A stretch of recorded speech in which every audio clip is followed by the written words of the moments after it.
We're gonna go from a pack to the lonely bear. Bear down or bear done. I'm gonna say this. I think that the Bears might be ready to take a little bit of a step forward, Rob. Just a little bit of a step forward, not much. And I'm gonna tell you why.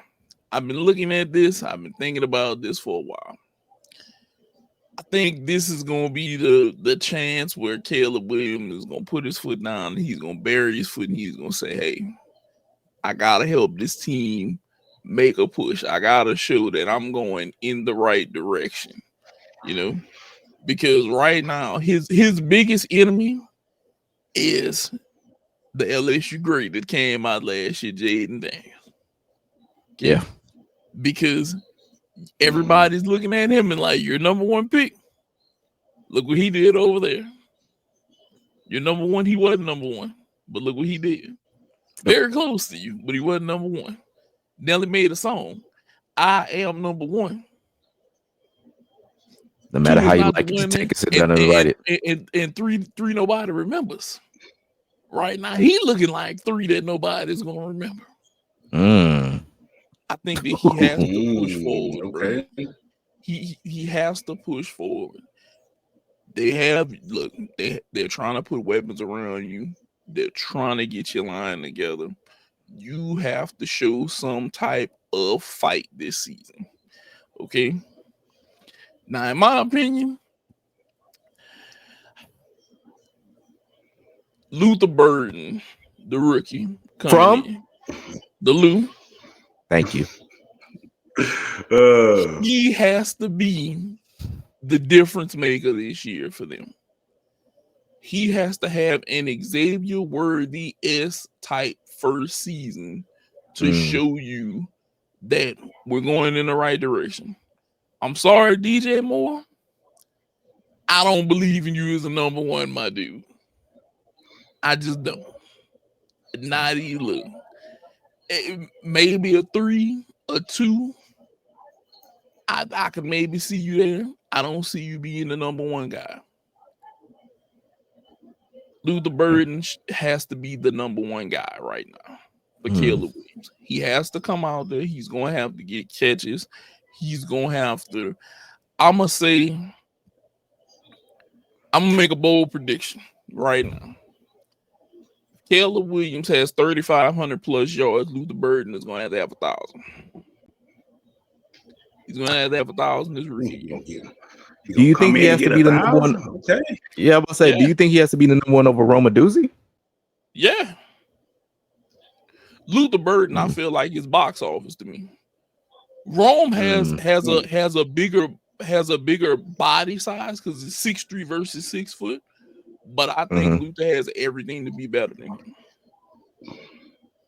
If you go watch Luther Burden in college, he's what you that's my dude. That's my dude. I want him. And I think that's why they have to go this direction with him. He has to turn into that number one. He has to be that dog ass receiver that they need if they're going to take that step. Rome is going to be right there with him. They could be a hell of a pair. They could be a hell of a pair. We could be talking about them as being in the wide receiver duo range if they take off this year. We might literally have to say, hey, bro, you got to be on notice, them boys from Chicago. But I think the Bears have to take a step forward, and I think Caleb is going to take a step forward. Where do you think this is going, Rob? So I would actually disagree when it comes to DJ Moore. I think DJ Moore still can be a number one. And I think when it comes to this wide receiver core, especially when you got Ben Johnson coming into this team, I think that the combination between Luther Burden, who was basically touted as a top 10 pick before last year, you got Rome Odunze, who was a top 10 pick from last year. And then you got Caleb Williams. You got all of these things coming together. I think is honestly puts fear in my heart. Like it like with all of those things coming together, you still got DeAndre Swift, which he's a kind of one of those dudes where he gonna get you a 200-yard game and then he's gonna be out for the next 4.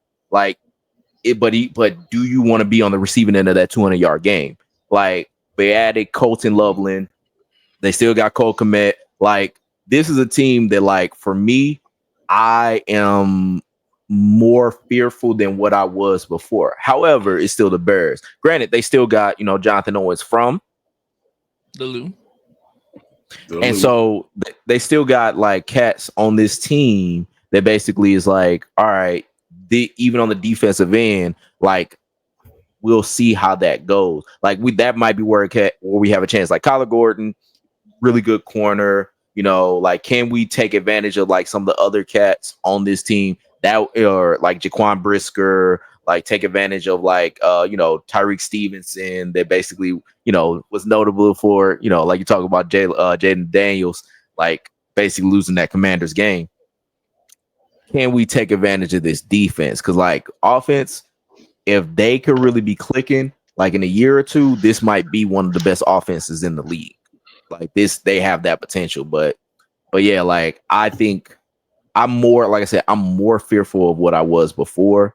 But yeah, right now it's like, yeah, we'll see. Bisky, how do you think the Bears could be this season? Well, I'm not as optimistic as my fellow Brumigos over here. I see them at the bottom of the barrel. The division is just too competitive right now. The other three teams are just too strong for them to even compete with. To me, I don't have any confidence in their running game. DeAndre Swift, to me, is not going to open up the passing game. Like you say, they're the Bears. Unless Cole Kmet just gets out of this funk and beats the tight end that everybody thought he was going to be, because he's not really producing like his, like he was supposed to, or like everybody thought he was. So the defense, they was giving up a lot of points, a lot of yards. I'm not really seeing them making any big stops. But it's not anything against the Bears. It's more the division and the competitiveness of the division that they're in currently. Because the Lions and the Vikings, I see being at the top of the division. And then you got, Green Bay, they're going to be fighting for third place in the division, which I think they're going to ultimately lose that battle. They just got too much competition right now. And I don't know, Caleb Williams, I'm leaning more toward a bust for him than to make a step forward this year. I don't see nothing he showed me was that he could take him to the next level. I'm sorry. I just want to remind everybody that Ben Johnson was on their ass. They played Kansas City, yes, preseason. They won it, and Ben Johnson came out there and he was straight up with them. We were sloppy. Our first two possessions, not like we worked on. This can be a lot tighter ship. That lets me know that he's going to hold these guys responsible. They're not going to be able to slide.